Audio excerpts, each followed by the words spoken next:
Hello everybody and welcome to another simple sports video. Today we'll be going over 5 simple takeaways from the NFC and AFC championship games. Remember, the winner of each of these games goes to Super Bowl 57 in Glendale, Arizona. This video should prepare you for any Super Bowl parties you plan to attend. On Sunday evening, the Chiefs barely beat the Bengals 23-20 in Arrowhead Stadium in Kansas City. The Chiefs advanced in a last-second field goal by Harrison Butker. Now, this was significant because Patrick Mahomes had not beat Joe Burrow in his last 3 games against him. He finally got his revenge. Alright, let's jump into some takeaways here. Takeaway number 1. Penalties were extremely costly for the Bengals. They had 9 penalties, totaling 71 yards, including an unsportsmanlike conduct that led to Harrison Butker kicking the game-winning field goal. Secondly, and this has been a theme all season long for the Bengals, Joe Burrow had no protection from his offensive line. He was sacked 5 total times throughout the game, and it felt like every single time the Bengals wanted to pass the football, he was rushed and couldn't make a good throw. Takeaway number 3 shouldn't surprise anybody. Patrick Mahomes was easily the best player on the field. He took charge of the offense and secured the Chiefs the victory, using both his arm and his legs. Our 4th takeaway is that the Bengals just started too slowly, only putting up 6 points in the first half. By the time their offense had some life and scored a touchdown in the second half, they were already playing catch-up. Last but not least, and Chiefs fans may not want to hear this, but Kansas City should be worried about Patrick Mahomes' ankle. The high ankle sprain that he suffered earlier in the playoffs did not appear to have been fully healed, especially during the second half of the game.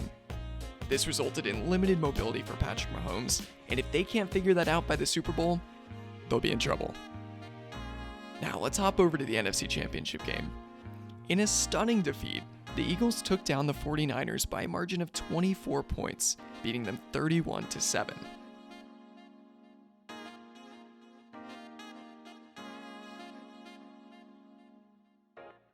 Now, this was largely due to the fact that the rookie sensation, the 49ers quarterback Brock Purdy, tore his UCL early in the game and was forced to be replaced.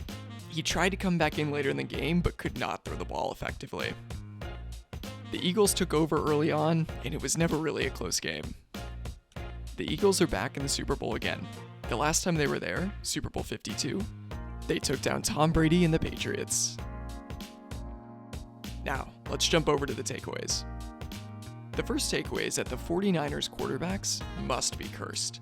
Brock Purdy is the 3rd quarterback for the San Francisco 49ers to experience an injury this year that required him to be taken out of the game. Incredibly unlucky stuff for San Francisco. Secondly, despite putting up 31 points on the board, Jalen Hurts and the Eagles offense really didn't play well at all. Now, don't get me wrong, they won the NFC Championship, but at the end of the day, Jalen Hurts was only 15 for 25, throwing 121 yards. If San Francisco had had a capable offense, the game could have gone an entirely different direction. Now, for the 3rd takeaway. One of the saddest things about this game was that the San Francisco defense really did play well, and they could have won a Super Bowl. The defense, led by Nick Bosa and Fred Warner, were incredible throughout the year. But Sunday's performance from the 49ers wasn't enough. The 4th takeaway is that special teams, especially for the Eagles, needs to be cleaned up. For San Francisco, Deebo Samuel had 2 kick returns averaging 32.5 yards, and Ray McCloud put up a 42-yarder. In the Super Bowl, a play like that can be the difference between winning and losing. Lastly, this can be seen as a positive and a negative, but the 49ers just relied on Brock Purdy too much. Once he was out of the game, the 49ers didn't stand a chance. However, it provides a really bright future for their quarterback position. Purdy showed incredible poise, especially for being a 23-year-old in his first ever NFC Championship game.